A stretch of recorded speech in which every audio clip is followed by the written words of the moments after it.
പാത്രിയർക്കീസ് ബാവ സസ്പെൻഡ് ചെയ്ത മെത്രാപ്പൊലീത്ത കുറിശിപ്പള്ളിയിൽ കുർബാന അർപ്പിക്കാൻ എത്തിയതിനെ തുടർന്നുണ്ടായ തർക്കം സംഘർഷത്തിൽ കലാശിച്ചു. കുറിശി മാർ ഇഗ്നാത്തിയോസ് ജ്ഞാനായ പള്ളിയിലാണ് സംഭവം. സംഘർഷത്തിൽ ഒരാൾക്ക് തലയ്ക്ക് പരിക്ക് പറ്റി. പാത്രിയർക്കീസ് ബാവ സസ്പെൻഡ് ചെയ്ത സേവേറിയോസ് മെത്രാപ്പൊലീത്ത ഞായറാഴ്ച രാവിലെ 8:30 കുറിശി മാർ ഇഗ്നാത്തിയോസ് ജ്ഞാനായ പള്ളിയിൽ കുർബാന അർപ്പിക്കാൻ എത്തിയത്. ഇതിനെ എതിർത്ത് പാത്രിയർക്കീസ് ബാവ അനുകൂലികൾ രംഗത്തെത്തി.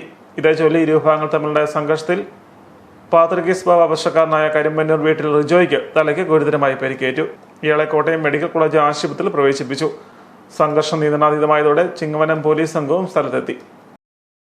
റിജോയെ തല്ലിയതുകൊണ്ടോ റിജോയെ കൊല്ലാൻ ശ്രമിച്ചുകൊണ്ടോ തീരുന്നതല്ല അന്ത്യോക്യയുടെ രക്തം നമ്മുടെ സിരകളിൽ ഓടുന്നിടത്തോളം കാലം അതിശക്തമായി ഇതിനെ നേരിടും. എല്ലാവരും ഈ യുദ്ധത്തിൽ അണിചേരണം. ഞാനിപ്പോൾ സംസാരിക്കുന്നത് കോട്ടയം മെഡിക്കൽ കോളേജിൽ നിന്നാണ്. അദ്ദേഹത്തിനെ വിദഗ്ധ ചികിത്സയ്ക്കായി ഇവിടെ നിന്ന് മാറ്റുകയാണ്. ഇപ്പോൾ ഇദ്ദേഹം കാഷ്വാലിറ്റിയിലാണ്. എല്ലാ ആളുകളും പള്ളികളിലായിരുന്നു. പള്ളികളിൽ നിന്ന് ഓരോരുത്തരായിട്ട് വിവിധ സ്ഥലങ്ങളിൽ നിന്ന് ഓടി വന്നുകൊണ്ടിരിക്കുന്നതേ ഉള്ളൂ.